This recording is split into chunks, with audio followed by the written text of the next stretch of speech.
Ever wondered why jumping in real life feels normal, but jumping in games feel amazing? Games thoroughly improve your reality. That's why you feel every action you take inside the game is better than your real life. The reason for this is very simple.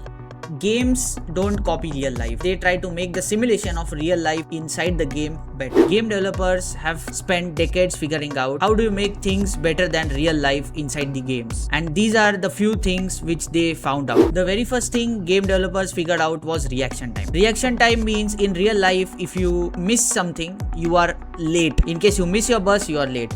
But in games, the thing is entirely opposite. If you miss something, let's say you wanted to shoot a target and you missed, if you mistimed your shot, there is still a slightest chance that you might hit the target. Or if you want to jump at a certain place and if you press your space bar a bit late, like you still have higher chances of getting that jump in proper time. That term is also called as Coyote time by the developers. Even in certain cases, if you press your space bar or your button quite earlier by say a fraction of second, even that is counted as a jump. So in case you don't press the buttons hard enough, that might still lead to jumps, and that is called as input buffers by the developers. The very next point game developers use very smartly is your mistakes. There are certain cases when mistakes do help you out. In case you miss a certain target or someone's attacking you, you still have your health left. That is because the developers allow just a single shot to finish your life. Then that would be very similar to the reality. Consider a scenario where you want to jump on a platform, it's in the air. You press spacebar but you press it a bit earlier. Still that mistake counts and you land perfectly on that platform. That's how developers use mistakes in order to make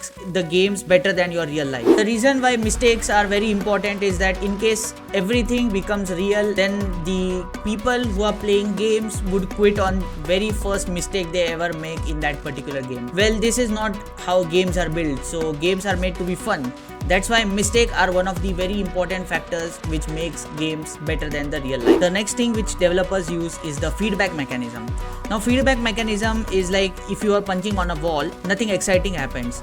The worst thing is you get hurt yourself. But in games what happens is if you punch a wall, the wall breaks, there's a sound, there are effects happening there which gives the human brain good push of dopamine, making it fun for the players. The feedback is one of the most crucial aspect of games making better than real life. One of the most important factors in games is the movement. In real life, when we walk on the road, it feels normal. There's no kick.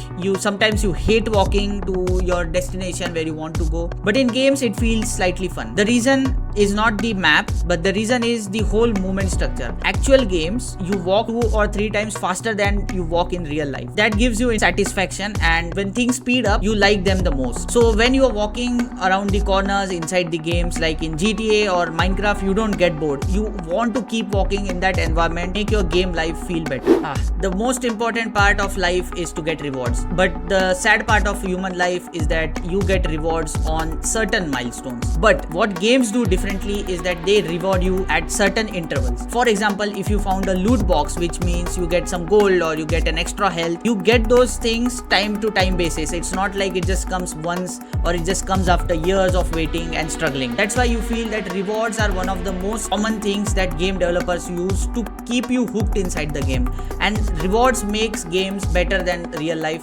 because some of the rewards are unrealistic. You don't get extra health or you don't get extra money or you don't get extra loot boxes in real life. That's what makes them better than real life. The best part about games is that they try to make everything fun. They don't really need the exact same thing which is equivalent to your reality. If that happens, your life will be exactly replicated inside the game, and that makes it boring. As you can see on the screen, fun is better than realism. So games and game developers think in such a way that everything feels fun for that player. They don't quit on the very first level and enjoy the escape from reality. In case you like such videos, do follow for more such content, and do comment your favorite games in the comment section. Thank you.